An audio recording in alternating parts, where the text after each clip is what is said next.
want to introduce to you guys a very special little someone. Here he is.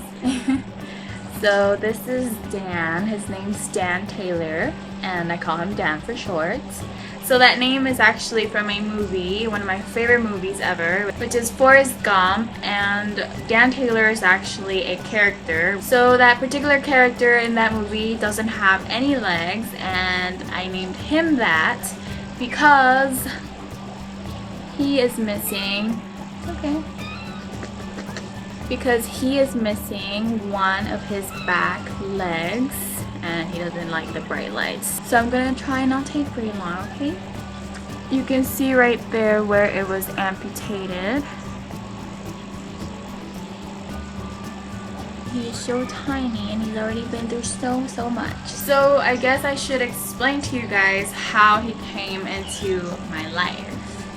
So he is off playing now, but it looks like two other furry ones wanted to take his spot in this video, so they are gonna be here while I talk about him. So I actually met Dan at the vet's. He was one of a litter of kittens in there. Like I had seen him before several times. Like when you have so many furry kiddos like me, you're always at the vet. So I had seen him there before, and he always caught my attention. So every time that I was going into the vets, I noticed that there was less and less kittens. They were all getting adopted out, and he was still there. I don't know if it's because no one wanted to adopt him, or maybe the vet wasn't letting just anyone adopt him. I don't know which one it is.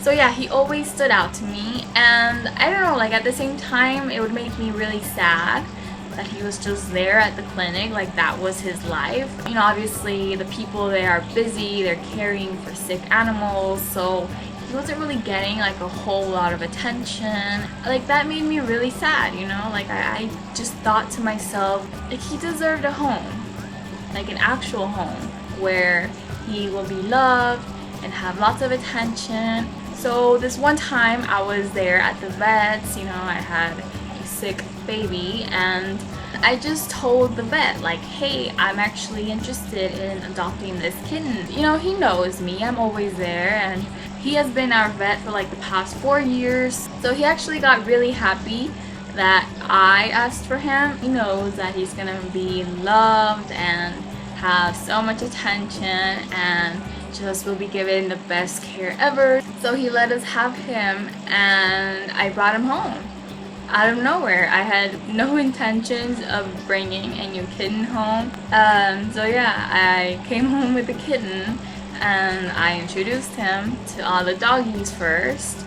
And like at first they all were just like huddling up on top of him, trying to smell him. Like, human? What is this ball of fur that you just brought home?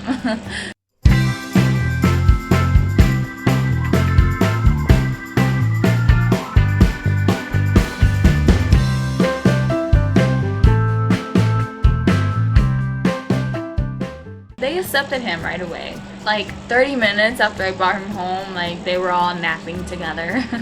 But the kitties were actually not that easy. Like, well, my two adult cats, Nina and Missy, the gray and the orange one, they were totally okay with it. They don't really care if I bring home new cats, or they don't feel insecure. They smelled him, and that was that. However, it was not that simple with Leia and Sirius. They just were so mad that I dared brought another cat home. Like, oh my god, human, another one. At first they would go up to him and smell him and then go and run away. For Leia, it was like 3 days. And then after like 3 days, she just like accepted the fact that he wasn't going anywhere, that he was gonna be staying here from now on. And she just like accepted him. Now they actually play together, they nap together, like they are homie G's right now. Sirius, on the other hand, like, oh lord with that boy. He was always hissing at him and growling, but he never attacked him or anything. This one day, He just woke up. I don't know if he woke up in a good mood and that's the reason why he accepted him. So yeah, they all get along now and that makes me so happy. So I've decided that I want him to be a little more social.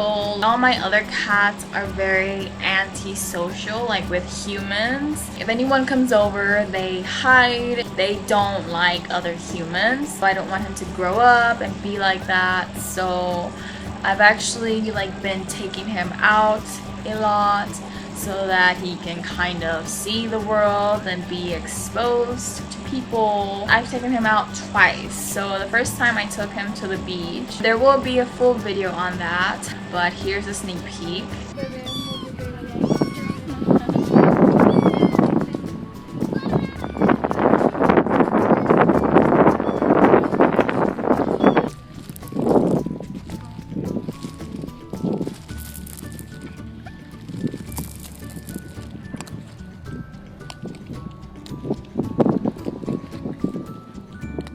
And I also have taken him to my chill spot where I go feed ducks and turtles.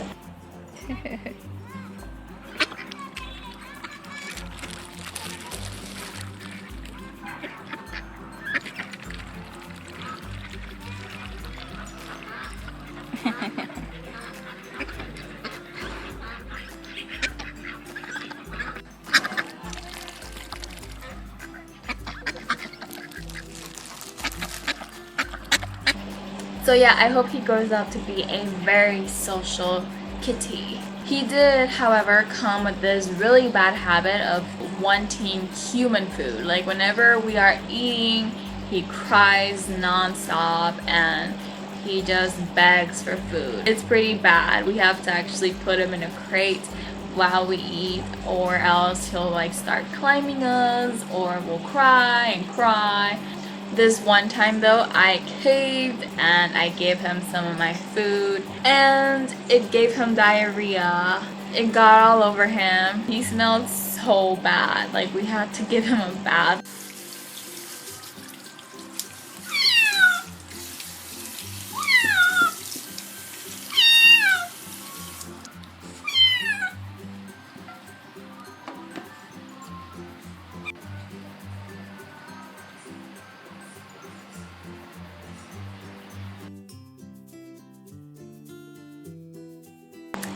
So Dan was actually born with 4 legs, and what happened was, so there was this one couch at the vet's clinic, and there's 3 cats that live there.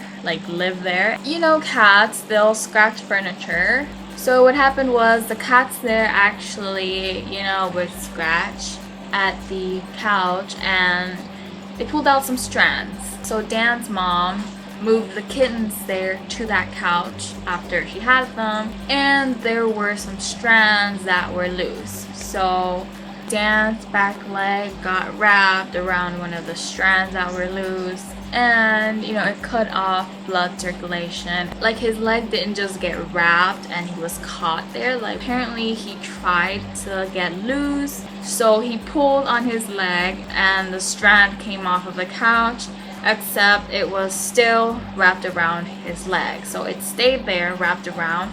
So nobody noticed until the next day when some of the kittens were playing and they noticed that this one kitten in particular was just not moving around, was just not playing like the other kittens. He was just there in one spot and wasn't moving. The vet said that he picked him up and he saw the leg. It was dead. There was nothing left to do. So he had to amputate ASAP before it spread up to the rest of his body. It could kill him. And it was super risky because Dan was just a tiny kitten that was barely starting to walk.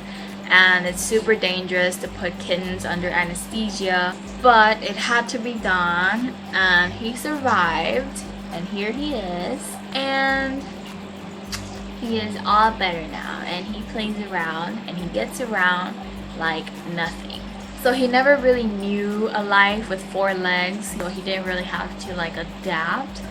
Say if you amputate an adult cat's leg, then they have to kind of relearn to do everything with 3 legs. Not the case with him. So before anybody asks, I don't really see getting a prosthetic leg for him in the future. Like I don't think it's necessary. He gets around just fine. He really doesn't need that fourth leg. I mean, anyways, if I were to get him a prosthetic leg right now, he would probably grow out of it in like a week. So maybe when he reaches adulthood, if he needs it, then, you know, obviously we will get him a prosthetic leg. But so far, he is living his life normally. He wants to nap. Looks like he's gonna be napping. And this one here also is very sleepy. So I think I'm gonna end the video here, but don't worry, there's gonna be a lot more videos on Dan, so stay tuned for his day in the beach video. Thank you guys so much for watching, and I will talk to you guys in the next video. Have a good day or a good night, and I love you guys. Bye. Say bye, Dan. Bye.